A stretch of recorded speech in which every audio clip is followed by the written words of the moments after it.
ராகுல் காந்தி அவர்கள் பாரத பிரதமராக வர வேண்டும் என்றால் ஐஎன்டிஏ கூட்டணிக்கு தலைவர் தளபதி ஸ்டாலின் அவர்கள் தலைமை தாங்க வேண்டும் என்று முன்னாள் மத்திய அமைச்சர் மணிசங்கர் ஐயர் சொல்லியிருக்கிறார். சிவசேனா கட்சியினுடைய அதிகாரப்பூர்வ நாளிதழில் உத்தவ் தாக்கரே ஒரு கட்டுரை எழுதியிருக்கிறாரு. தமிழ்நாடு முதலமைச்சர், இந்தியாவின் சிறந்த முதல்வர், முதன்மை முதல்வர் திரு M.K. ஸ்டாலின், இல்லை என்றால் மம்தா பானர்ஜி, இவர் இருவர்களில் யாராவது ஒருவர் வர வேண்டும். அதிலே ஸ்டாலின் வந்தால் சிறப்பு. இந்த நாஞ்சில் சம்பத்து உங்க அம்மால அவனை பார்த்தனா செருப்பத்து நடிப்பேன். உனக்கெல்லாம் மேடையில பேசுற தகுதிக்குதா?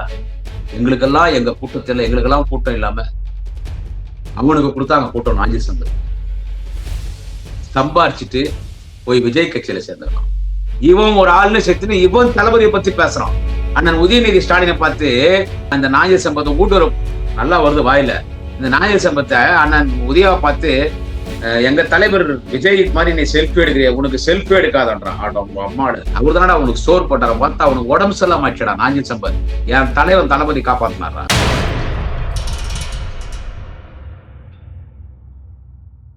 மை சென்னை 360 யூடியூப் சேனல் நேயர்களுக்கு குடியாத்தம் குமரன் பணிவான வணக்கத்தை தெரிவித்துக் கொள்கிறேன். நண்பர்களே, நமது மாண்புமிகு தமிழக முதல்வர், தமிழினத்தின் தலைவர், தேச தலைவர், திராவிட இனத்தின் தலைவர், இந்தியாவின் சிறந்த முதல்வர், முதன்மை முதல்வர், அன்பு தலைவர் அண்ணன் தளபதி ஸ்டாலின் அவர்கள், நமது தேச தலைவர் அண்ணன் தளபதி அவர்கள் இன்னைக்கு தேசிய தலைவராக உருவெடுத்திருக்கிறார்.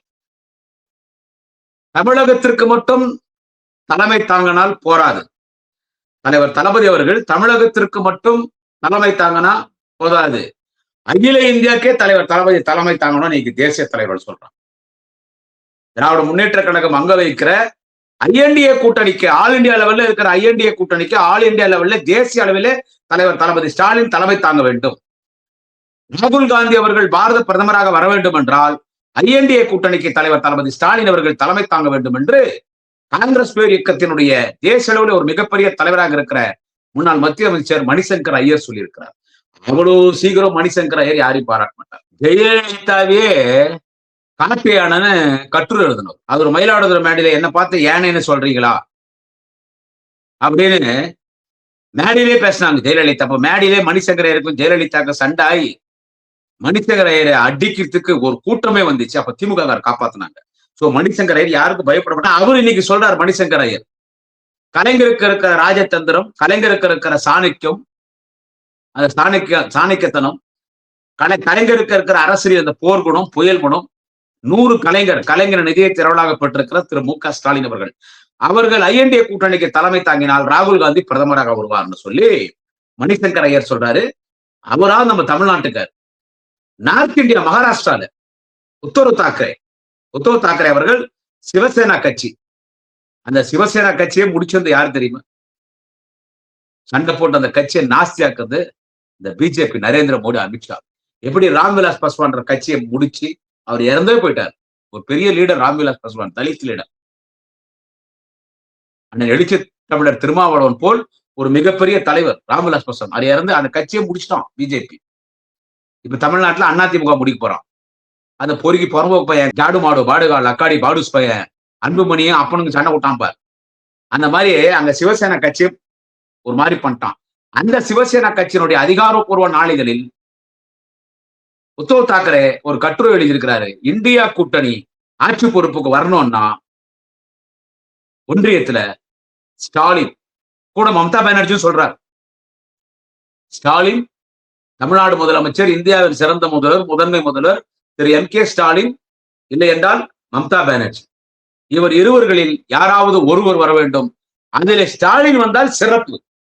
அதிலே ஸ்டாலின் ஐஎன்டிஏ கூட்டணிக்கு தலைவராக திரு ஸ்டாலின் அவர்கள் ஐஎன்டிஏ கூட்டணிக்கு தலைமை தாங்கினால் அது இன்னும் சிறப்பு அப்படின்னு சொல்லியிருக்காங்க. அந்த அளவுக்கு இன்னைக்கு தேசிய அளவில் இன்னைக்கு உயர்ந்திருக்கிறார்.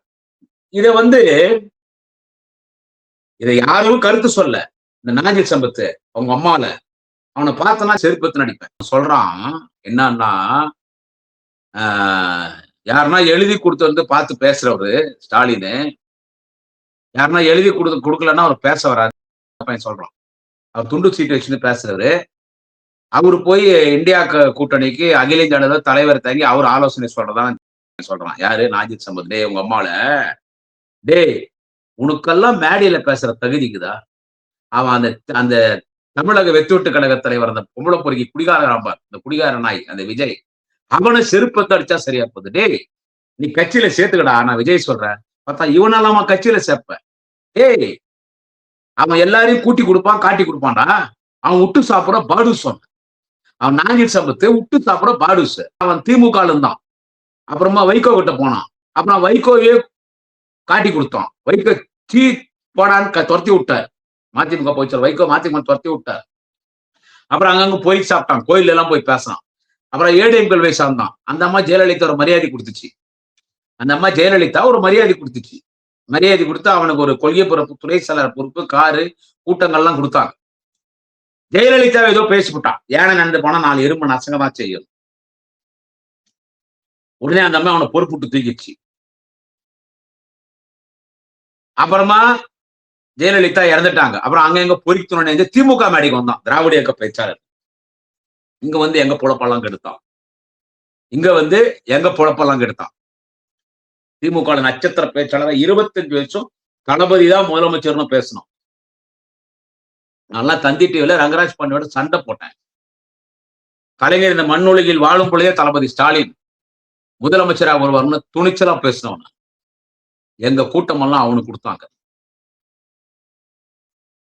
பரம்பரை திமுக அவன் பல கட்சியை காட்டி கொடுத்து கூட்டி கொடுத்தவன். நாங்க பக்கா திமுக. குடியாத்தம் குமரன், ஈரோடு இறைவன், இன்னைக்கு உயர்கல்வித்துறை அமைச்சராகிறாரு கோவிசெலியன்.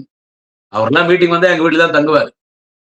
அன்னைக்கு அண்ணன் கோவிசெலியனுக்கு எல் ராஜேந்திரன் சேப்பாக்கத்துல 500 ரூபாய் வழி செலவு கொடுத்தா எனக்கு 100 ரூபாய் கொடுப்பார். அந்த அண்ணன் கோவிசெலிய, நெல்லிக்குப்ப புகழேந்தி, தஞ்சை கூத்தரசன், இன்னைக்கு ஜட்ஜாகிறான் இளம்பருதி. அவனுக்கும் கூட்டத்துக்கு போய் நான் சோறு போட்டு நான் தான் அவனை வளர்த்தேன். அவன் வண்டிக்கு பெட்ரோல் எல்லாம் போட்டேன். இளம்பருதி இன்னைக்கு அவன் ஜட்ஜி, அவன் தளபதி எனக்கு ஒரு பொறுப்பு கொடுத்துட்டாங்க.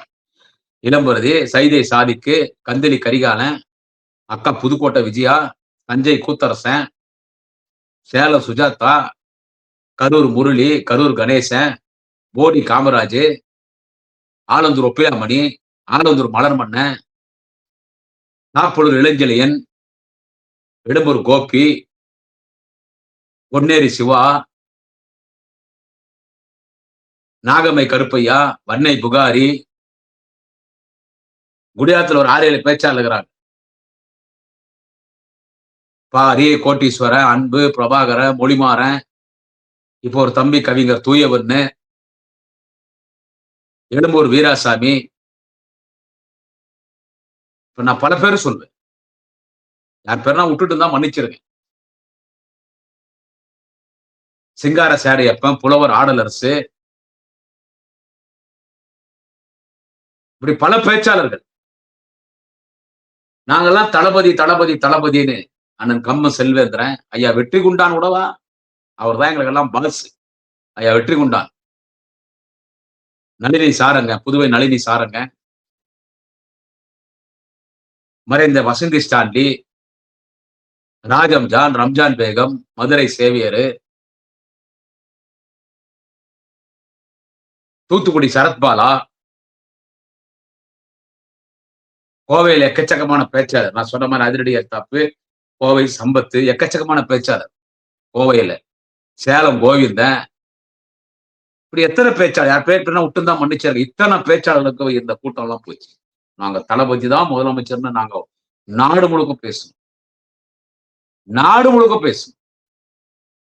எங்களுக்கெல்லாம் கூட்டம் இல்லாம எங்க கூட்டத்தை அவனுக்கு கொடுத்தாங்க. நாஞ்சில் சம்பத்தை கொடுத்தாங்க. எங்களுக்கு 5000 கொடுத்தா பெரிய துட்டு. 10 நாள் குடும்பத்தை ஓட்டுவோம். அவனுக்கு 1 லட்சம் ரூபாய் ஒரு கூட்டத்துக்கு, ரூபாய் ஒரு கூட்டத்துக்கு. இளைஞரணி சார்பா அண்ணன் உதயநிதி ஸ்டாலின் அவர்கள் நடத்திய கூட்டத்தில் அவனுக்கு ஒரு வாய்ப்பு கொடுத்தாங்க. அண்ணன் உதய ஏன் கொடுத்தா, நம்மளை நம்பி வந்துட்டான்னு கொடுத்தார். 500 பேச்சாளர் உருவாக்கினார். இன்னும் 50 வருஷம் இந்த கட்சிக்கு வேணும்னு அண்ணன் உதயா பண்ண பணி சிறப்பான பணி. எங்களுக்கெல்லாம் எங்க கூட்டத்தில் எங்களுக்கெல்லாம் கூட்டம் இல்லாம அவனுக்கு கொடுத்தாங்க கூட்டம். நாஞ்சில் சம்பத்துக்கு சம்பாரிச்சுட்டு போய் விஜய் கட்சியில சேர்ந்தான். விஜய் கட்சியில சேர்ந்து இன்னைக்கு திமுக பேசுறானா, டே வார்த்தா விஜய் வமால திமுக, மதிமுக, அதிமுக, அதிமுக எல்லா கட்சியும் ரவுண்ட் அடிச்சுட்டு அப்படி அங்க போய் எட்டி பார்த்தான். மல்லை சத்யா ஒரு கட்சி ஆரம்பிச்சுக்கிறார். திராவிட வெற்றி கழகமோ ஏதோ ஒரு கட்சி ஆரம்பிச்சிருக்காரு. மல்லை சக்தியா மதிமுக. அங்க போனான். அங்க கூட்டம் நடக்காதுன்னு வந்துட்டோம். அங்க கூட்டம் நடக்காதுன்னு வந்துட்டோம். இப்ப அங்க போய்க்கிறோம். விஜய் கட்சிக்கு. அவன் விஜய் கட்சியில போய் சேர்ந்து விஜய் பார்த்தான் பாருங்க. அதோட சரி அத்திரிகா விஜய் பார்க்கல. அந்த தேர்தலுக்கு விஜயே தோப்பான். அதுக்கடுத்து எங்கடா போவ நீ? இவன் ஒரு ஆள்னு செத்துன்னு இவன் தளபதியை பத்தி பேசுறான். அண்ணன் உதயநிதி ஸ்டாலினை பார்த்து அந்த நாஞ்சில் சம்பத்தை ஊட்டுற நல்லா வருது வாயில. இந்த நாஞ்சில் சம்பத்தை அண்ணன் உதயாவை பார்த்து எங்க தலைவர் விஜய் மாதிரி நீ செல்ஃபி எடுக்கிறிய, உனக்கு செல்ஃபி எடுக்காதன்றான். ஆட உங்க அம்மாடு அவர் தானடா உனக்கு சோறு போட்டார பார்த்தா அவனுக்கு உடம்பு செல்லாம் ஆயிடுச்சடா. நாஞ்சில் சம்பத் என் தலைவன் தளபதி காப்பாத்தினாரா? என் தலைவன் தளபதி காப்பாத்தினார். என் தலைவன் தளபதி உனக்கு லட்சக்கணக்கில் செலவு பண்ணி உன்னை காப்பாத்தினார். எங்களுக்கெல்லாம் ஒரு மாத்திரை வாங்கி கொடுத்த ஆள் கிடையாது. நான் சொன்னானே இத்தனை பேச்சாளர்களுக்கு. அவன் உணர்ந்தாலும் எரிச்சாலும் அவனே தான் பார்த்துக்கும். அதெல்லாம் வேணாம். அதெல்லாம் பேசினா பிரச்சனை வரும். ஒரு ஆதங்கத்துல பேசுறேன்னா நாங்கெல்லாம் கஷ்டப்பட்டுருக்கோம். பேச்சாளருங்க கஷ்டப்பட்டுருக்கிறோங்க. சும்மா இல்ல. நான் ரெண்டாவது முறை ஒரு முறை ஒழுங்கு நடவடிக்கை எடுத்தாங்க, சேர்த்தாங்க. கொள்கைப்பூர்வ துணை செயலர் கொடுத்தாங்க. இன்னொரு முறை ஒழுங்கு நடவடிக்கை. இப்பவும் நான் தற்காலிக நீக்கத்தான் இருக்கிறேன். ஆனா தலைவர் என் மேல ஒரு பாசமா இருக்கார். தளபதி அவர்கள் என் மேல பாசமா இருக்கிறார். என்னை காப்பாத்துறாரு, என் குடும்பத்தை காப்பாத்துறாரு. அதனால நாஞ்சில் சம்பத்தியா மூத்திரத்தை கொடுறா. திமுகல பிறந்தேன். 1000 கஷ்டம் வருமோ வந்தாலும் திமுகல தான் சாதனை உறுதியா இருக்கிறேன். நான் என்ன வேணாலும் பேசலாம். நீ பேச மாட்டான் உதயா பத்தி செல்ஃப் எடுக்காதுன்னு. அவரை விடுறா, அவர் தொண்டை யாரை கூப்பிட்டு வந்து விடுறா என்கிட்ட செல்ஃப் எடுக்குதா இல்லையான்னு பாரு, விலை குடிக்கிறியா உமாலை இப்படிதான் பேசணும் உங்ககிட்ட. இதை காட்ட ஏன்னா அவன் செல்ஃப் எடுக்காதன்றானே. என்ன வேணாலும் பேசலாமா? அவனுங்க அந்த தொலைக்காட்சி நடத்துற கருத்தரங்கத்துல என்னென்ன பேசுறானுங்க. அவன் மணியா லயோலா மணியா அவன் அடிக்கணும். அண்ணன் சேகர் பாபு தான் ஹீரோ. செந்தில் வேலன் பேசும்போது தகராறு பண்றாங்க. அண்ணன் சேகர் பாபு போன் பண்ணாங்க. ஒரு கூட்டம் வந்துச்சு பாரு. பார்த்தா ஒரு இடத்துல நாங்க வந்து நின்னவனா அவன் அந்த தமிழக வெற்றி ஓட்டு கழகம் அந்த புறம்போக்கு விஜய் கட்சிக்கார அவனா வருவீங்களடா? அச்ச தாங்குங்களா நீங்க? இதெல்லாம் வேணாம்னு சும்மா இருக்கணும். எனவே நாஞ்சில் சம்பத் எங்க தலைவர் தளபதி பத்தி பேச உனக்கு என்னடா தகுதிக்குது உங்க அம்மால? உன்னை விபச்சாரி மகனே திட்டினா கூட விபச்சாரிக்கே கேவலண்டா அது. அரசியல் விபச்சாரி. இனி நீ தமிழ்நாட்டுல போறதுக்கு எந்த கட்சியும் இல்லை. அவன் தளபதி பத்தி பேசுறான். அவர் இன்னைக்கு இந்தியா லெவல்ல எங்கேயோ போயிட்டார். இனி எல்லா வாக்கு வங்கி இருக்கிற கட்சி எங்க கூட இருக்குது. தேமுதிக நீ வந்துருச்சு. எல்லா கட்சி நாங்க 200க்கும் மேற்பட்ட தொகுதியில ஜெயிக்க போறோம். உன்னை ரிவிட் அடிக்கணும், உன்னை விட்டு வச்சுக்கிறாங்க பாரு. உன்னை தளபதியை பத்தி பேசுற பிளட்டி பாஸ்டர் செருப்பு பிஞ்சிடும். நன்றி, வணக்கம். நாளை இன்னொரு பதிவிலை சந்திக்கிறேன். குடியாத்தம் குமரன்.